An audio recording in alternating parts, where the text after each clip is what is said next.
Bismillahirrahmanirrahim. Assalamualaikum warahmatullahi wabarakatuh. Alhamdulillah wassalatu wassalamu ala Rasulillah wa ala alihi wa ashabihi wa man wala. Kaum muslimin yang dimuliakan oleh Allah Subhanahu wa taala. Sekarang kita melangkah ke materi yang ke-42, yaitu masih dalam buku Al-Fiqhul Muyassar ala Dha'il Kitab was Sunnah. Sekarang kita melangkah kepada bagian kelima, yaitu zakat perhiasan. Muallif menyebutkan tidak ada perbedaan pendapat di kalangan para ulama tentang kewajiban zakat perhiasan yang disiapkan untuk disimpan dan disewakan. Juga perhiasan yang diharamkan seperti seorang laki-laki memakai cincin emas atau seorang wanita mengenakan perhiasan yang dibuat dalam bentuk hewan atau dalam perhiasannya ada bentuk hewan. Jelas ya?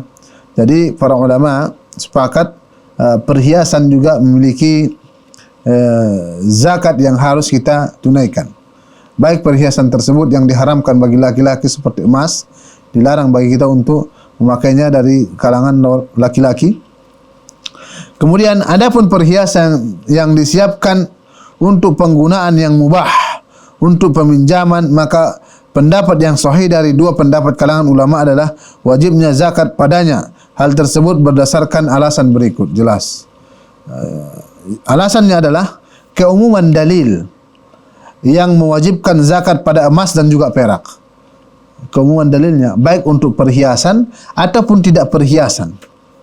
Karena dalilnya umum. Jadi wajib kita mengeluarkan zakatnya. Kemudian yang kedua alasannya adalah hadis yang diriwayatkan oleh Ashab as-sunan seperti Al-Imam At-Tirmidzi, Abu Daud, Wan Nasa'i, wa Ibnu Majah, ya.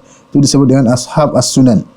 Dari Amr bin Su'aib, dari bapaknya dan juga dari kakeknya, anna imra'atan atat ila Rasulillah sallallahu alaihi wasallam wa ma'aha ibnatun laha wa fi yadi ibnatiha masakatani ghalidhatani min dhahab faqala atu'addina zakata hadha?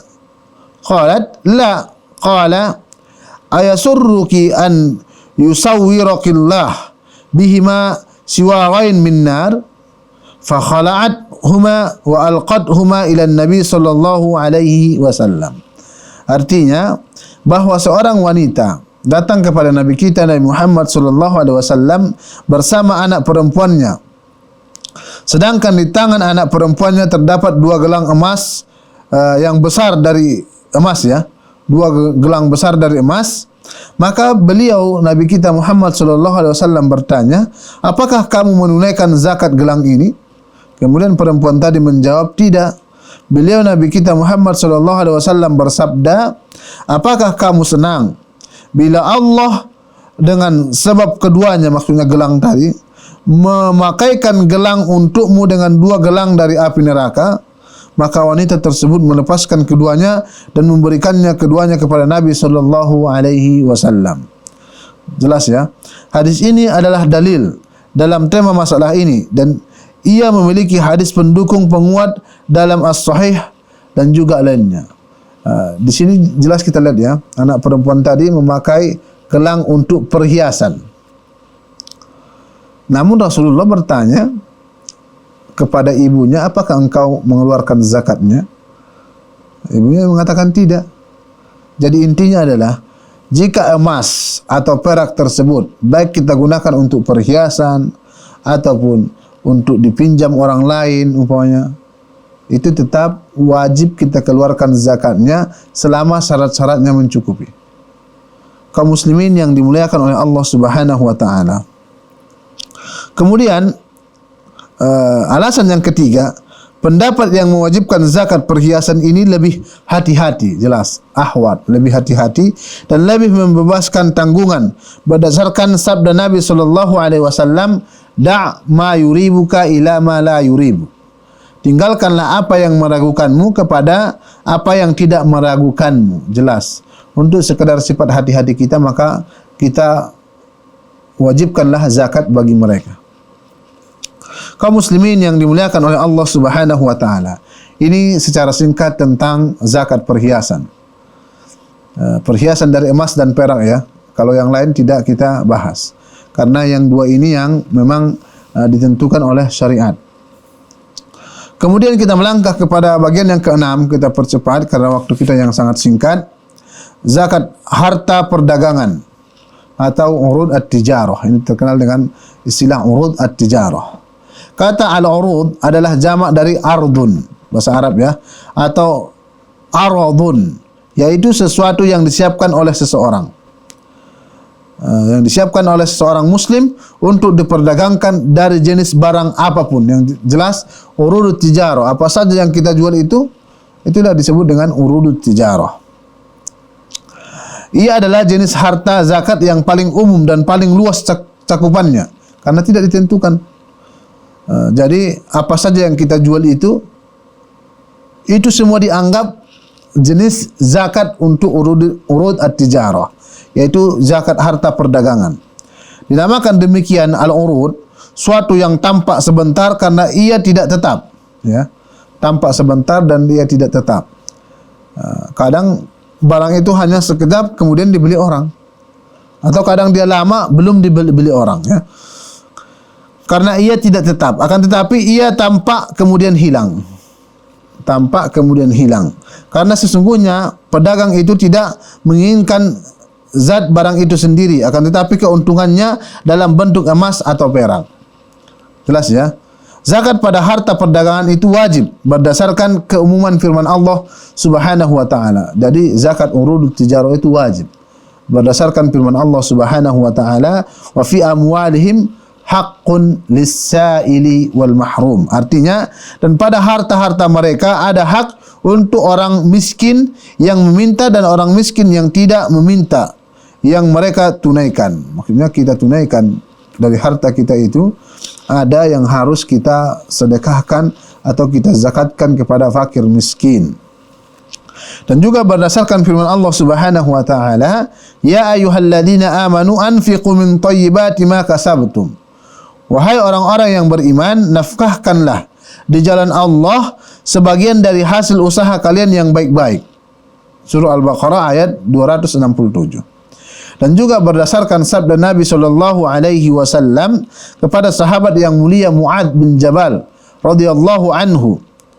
Rasulullah mengatakan, fa'alimhum anna Allah aftarada alaihim sadaqatan fi amwalihim tu'khadu min aghniyaihim wa turaddu ala fuqaraihim.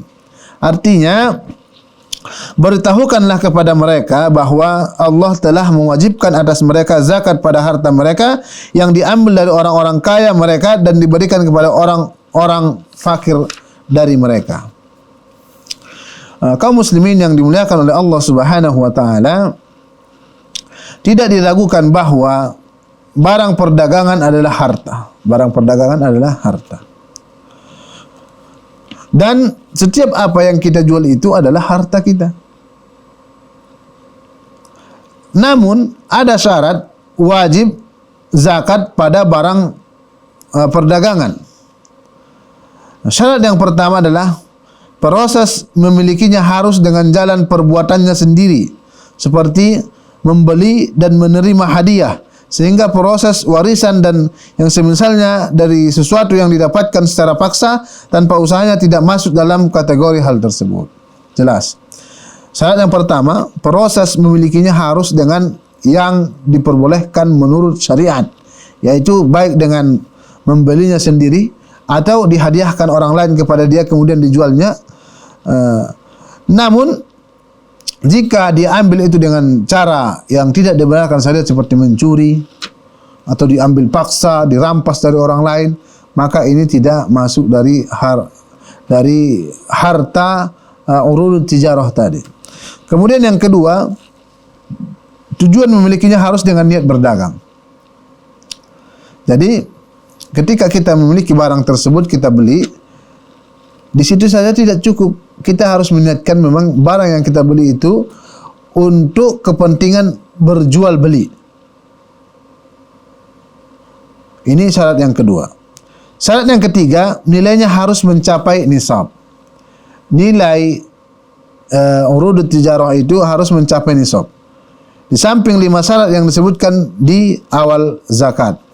Jelas ya?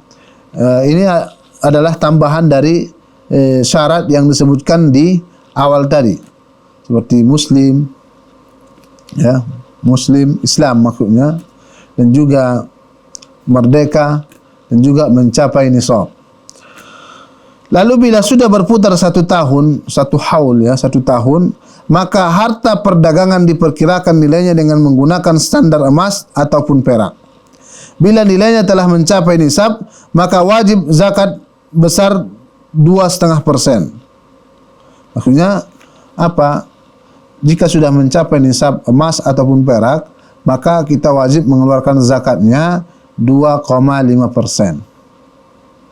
Nah, kita kembalikan kepada nisab emas dan juga perak tadi, kita kembalikan ke harganya.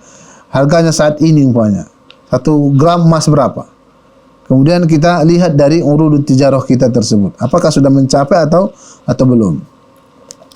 Dalam penetapan nilai barang dagangan, harga saat barang itu dibeli tidak dijadikan patokan karena nilainya berubah-ubah baik naik atau turun. Akan tetapi yang dijadikan pertimbangan adalah nilai barang saat haul sempurna.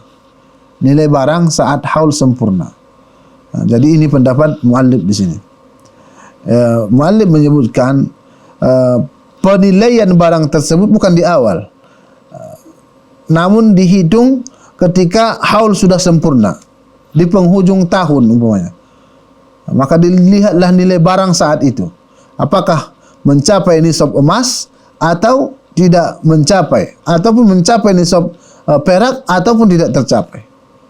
Jadi penghitungannya adalah harganya sesuai dengan nisab emas. Umpamanya barang jualan kita itu semua umpamanya yang ada di kedai kita itu sudah mencapai dengan harga emas umpamanya 85 gram. Kita anggaplah 85 gram emas itu harganya adalah 85 juta umpamanya. Dan barang dagangan kita itu sudah mencapai 85 juta. Maka wajib kita keluarkan zakatnya. Kaum muslimin yang dimuliakan oleh Allah Subhanahu wa taala. Ini adalah secara singkat tentang zakat harta perdagangan atau urud at-tijarah. Kemudian kita melangkah sedikit kepada zakat hasil bumi. Kita melangkah kepada bab ketiga, zakat hasil bumi. Bab ini terdiri dari beberapa bagian. Untuk mempersingkat waktu, kita melangkah terus kepada bagian pertama, kapan wajib zakat hasil bumi dan juga apa dalilnya. Dalil tentang wajibnya zakat hasil bumi adalah firman Allah Subhanahu wa taala, "Ya ayyuhalladzina amanu anfiqu min thayyibati ma kasabtum wa mimma akhrajna lakum minal ardh." Artinya, hai orang-orang yang beriman, nafkahkanlah di jalan Allah sebagian dari hasil usaha kalian yang baik-baik dan sebagian dari apa yang kami keluarkan dari bumi untuk kalian. As-syahid atau yang sesuai dengan yang materi kita ini adalah di akhir ini, dan sebagian dari apa yang kami keluarkan dari bumi untuk kalian. Di sini jelas bahwasanya zakat hasil bumi itu juga wajib kita keluarkan. Zakat pada biji-bijian wajib dikeluarkan saat ia mengeras dan kulitnya telah menjadi terkelupas. Sementara untuk buah-buahan wajib dikeluarkan zakatnya saat terlihat tanda masaknya, di mana ia sudah menjadi buah yang baik dan bisa dimakan, dan tidak disyaratkan haul bagi buah-buahan berdasarkan firman Allah Subhanahu wa taala, wa atu haqqahu yauma hasadi. Artinya, dan tunaikanlah haknya pada hari memetik hasilnya dengan dikeluarkan zakatnya. Di sini jelas ya, pada zakat biji-bijian itu wajib dikeluarkan saat ia mengeras dan kulitnya telah menjadi terkelupas. Biji-bijian banyak, umpamanya kacang-kacangan. Intinya adalah zakatnya wajib dikeluarkan ketika sudah dipanen. Dan ketika sudah dipanen dan mencapai nisab, nah, umpamanya 900 kilogram, saya katakan tadi 900 kilogram, maka dia sudah mencapai nisabnya. Maka wajib zakat pada setiap biji-bijian dan juga buah-buahan yang menjadi makanan pokok, thimar, yang ditakar dan disimpan seperti gandum, jawawud, jagung, padi, kurma dan kismis. Sementara zakat tidak wajib pada buah-buahan fawakih dan juga sayur mayur. Ini pendapat muallif ya tentang hal ini. Dan tentunya kita pun berpendapat seperti ini. Yang dizakati itu adalah hal-hal yang kita sebutkan pada tadi, yang kita sebutkan, yaitu seperti gandum, jawawut, jagung, padi, kurma dan kismis. Maksudnya bahan makanan pokok yang biasa ditakar dan juga disimpan. Namun jika tidak makanan pokok yang tidak ditakar dan juga biasanya tidak disimpan, maka tidak dikeluarkan zakatnya, seperti fawakih, buah-buahan umpamanya, dan juga sayur mayur. Kaum muslimin yang dimuliakan oleh Allah Subhanahu wa taala, maka diwajibkannya zakat pada yang ditakar atau makil ya dalam bahasa Arab, karena Nabi SAW menjadikan patokan wasak atau beban angkut ya, wasak istilah dalam bahasa Arab, yaitu pikulan unta. Sedangkan diwajibkannya zakat pada yang disimpan muddakhar, karena adanya makna yang sesuai dengan untuk diwajibkan zakat padanya. Berdasarkan hal ini, maka biji-bijian dan juga buah-buahan yang tidak ditakar dan tidak disimpan, maka tidak wajib zakat padanya. Ini muallif memperjelas ya. Maka diwajibkannya zakat pada yang ditakar, yang makil, karena Nabi SAW menjadikan patokan wasak, biasanya beban angkut padanya. Namun di sini disebutkan, sedangkan diwajibkannya zakat pada yang disimpan atau muddakhar dalam bahasa Arab, karena adanya makna yang sesuai untuk diwajibkan zakat padanya. Berdasarkan hal ini, maka biji-bijian dan juga buah-buahan yang tidak ditakar dan tidak disimpan, maka tidak wajib zakat padanya. Kaum muslimin yang dimuliakan oleh Allah Subhanahu wa taala, jadi intinya biji-bijian yang bisa ditakar ataupun bahan pokok atau makanan pokok yang bisa disimpanlah yang wajib dizakati. Kaum muslimin yang dimuliakan oleh Allah Subhanahu wa taala, ini mungkin yang dapat saya sampaikan pada pertemuan kali ini. Sebagai ringkasan bagi kita adalah zakat perhiasan, pendapat yang paling kuat adalah diwajibkan bagi kita untuk mengeluarkan zakatnya jika sudah terpenuhi syarat-syaratnya, seperti sudah mencapai nisab. Kemudian zakat harta perdagangan atau urud tijarah adalah memiliki cakupan yang lebih luas, yaitu mencakup segala sesuatu yang kita jual tersebut. Jika di akhir tahun telah sempurna 1 tahun umpamanya kita jualan, kita lihat semua hitungan barang kita tersebut apakah mencapai nisab emas atau perak. Jika sampai, maka kita keluarkan zakatnya. Kemudian zakat hasil bumi. Zakat hasil bumi juga diwajibkan kepada kita. Namun pendapat yang lebih kuat di sini adalah yang wajib kita keluarkan adalah biji-bijian dan juga buah-buahan yang menjadi bahan makanan pokok yang bisa ditakar dan juga disimpan, seperti gandum, jawawut, jagung, padi, kurma dan juga kismis. Adapun dengan fawakih yang lain, buah-buahan yang lain dan juga sayur mayur yang lain, itu tidak diwajibkan bagi kita zakatnya. Kaum muslimin yang dimuliakan oleh Allah Subhanahu wa taala, ini yang dapat saya sampaikan. Jika itu benar dari Allah Subhanahu wa taala dan Rasulnya, dan jika itu salah, itu berasal dari diri saya sendiri dan juga godaan iblis, saya tutup dengan doa kafaratul majlis. Subhanakallahumma bihamdik, asyhadu an la ilaha illa ant, astaghfiruka wa atubu ilaik, wa akhiru da'wana alhamdulillahi rabbil alamin. Assalamualaikum warahmatullahi wabarakatuh.